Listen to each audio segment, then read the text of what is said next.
안녕하세요. 이태리 사는 황남자 잔입니다. 이탈리아가 현재 상황이 그렇게 좋지는 않습니다. 하룻밤 사이에 1,500명의 코로나 감염자가 추가로 발생이 되었고, 그리고 계속해서 사망자들도 속출하다 보니까 지금 현재 누적 확진자가 7,300명, 그리고 사망자가 약 360명으로 이 통계 수치는 이미 우리나라를 앞질러 버렸습니다. 그 정도로 코로나 바이러스가 빠른 속도로 확산되고 있다는 그런 상황이라고 볼 수가 있습니다. 자, 근데 이태리는요, 코로나 바이러스가 터졌을 초창기에 가장 먼저 중국 항공을 막은 나라입니다. 사실 이태리 정부에서 중국 항공을 막는다는 건 쉽지 않았을 거예요. 이태리 안에서 관광산업의 비중은 결코 적진 않습니다. 그렇기 때문에 중국 관광객들을 막는다는 것은 이건 경제적으로 엄청난 타격을 받을 수 있음에도 불구하고 이태리 정부는 자국민을 보호하기 위해서 그런 결정을 했어요. 그리고 유럽 국가 중에서도 가장 코로나 확산을 막고자 하는 대처를 했던 나라가 바로 이탈리아입니다.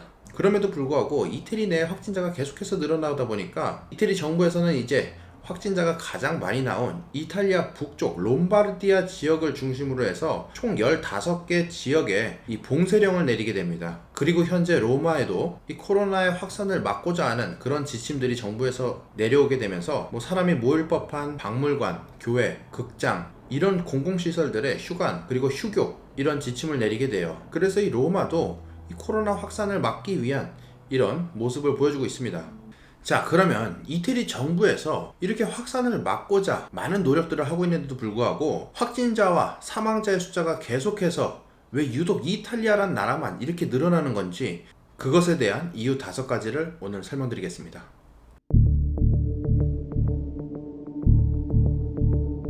자, 첫 번째는 턱없이 부족한 의료 장비예요. 이거는 이탈리아의 의료 기술 수준을 떠나서 이탈리아란 나라는 이런 코로나와 같은 이런 질병에 대비를 전혀 하지 않았습니다. 그렇기 때문에 막상 이런 코로나와 같은 대규모 발병이 일어나니까 이 감염 환자 수에 비해 의료진이나 아니면 병원 장비, 병원 침대 이런 의료적인 부분이 지금 현재 많이 부족한 상황이에요. 그래서 현재 정부에서도 은퇴한 의료진들을 다시 호출하고 있는 그런 상황이라고 합니다. 자, 두 번째는 고령화 사회입니다.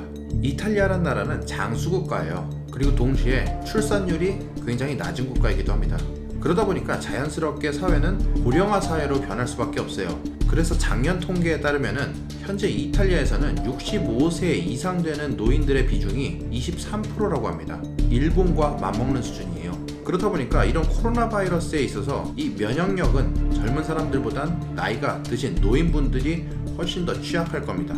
360명 정도가 이 사망을 했다고 이 통계가 나왔는데 이 사망하신 분들은 거의 대부분 63세에서 95세 노인분들이었다고 해요. 그러다 보니 이 코로나 바이러스로 인한 사망률 자체도 다른 나라에 비해서는 이탈리아가 유독 높게 나오지 않았을까 생각을 합니다.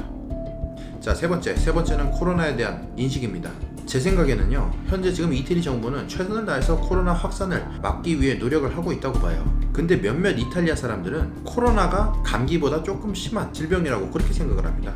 저도 전문 의료인이 아니기 때문에 이게 진짜 위험한 질병이다 아니다라고 말씀을 드리진 못해요. 하지만 현 상황으로 봐서는 확실한 건 코로나 바이러스는 전염 속도가 굉장히 빠르다. 그리고 현재까지 그 질병에 대한 백신이 없다. 이 2가지만 봐도 코로나 바이러스는 위험한 질병으로 보는 게 맞다고 생각을 해요. 근데 불행하게도 많은 이탈리아 사람들은요, 이런 정부의 확산을 막고자 하는 이런 메시지를 이해를 못하는 것 같습니다.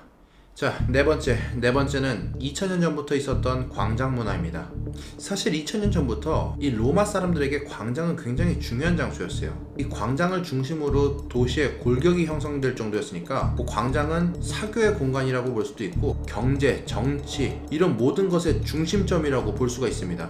그래서 지금까지도 이태리 사람들은 집에 있는 시간보다 광장이나 공원, 이 사람이 모여서 대화를 할 수 있는 장소에서 시간을 더 많이 보내게 되는데, 아까 전에 말씀드린 것처럼 정부에서 학교를 다 휴교시켰습니다. 근데 이 코로나 바이러스에 대한 정부의 메시지를 이해하지 못한 사람들은 다른 사람들을 만나기 위해 광장이나 공원으로 나가게 되는 거예요. 이 오래전부터 있던 문화를 쉽게 놓지 못하다 보니까 지역사회 중심으로 감염이 되기 가장 좋은 상황이라고 볼 수가 있죠. 자, 다섯 번째는 이태리식 인사법이에요. 이탈리아에서는 처음 보거나 아니면은 악한 감정이 있는 사람을 제외하고는 다 만났을 때 이렇게 볼을 갖다 대면서 볼뽀뽀를 하게 됩니다. 근데 만약에 감염자랑 이런 인사를 했다고 상상하게 되면은 내가 감염되기에도 아주 적합하고 내가 누군가를 감염시키기에도 굉장히 감염성이 높은 인사법이라고 생각을 합니다.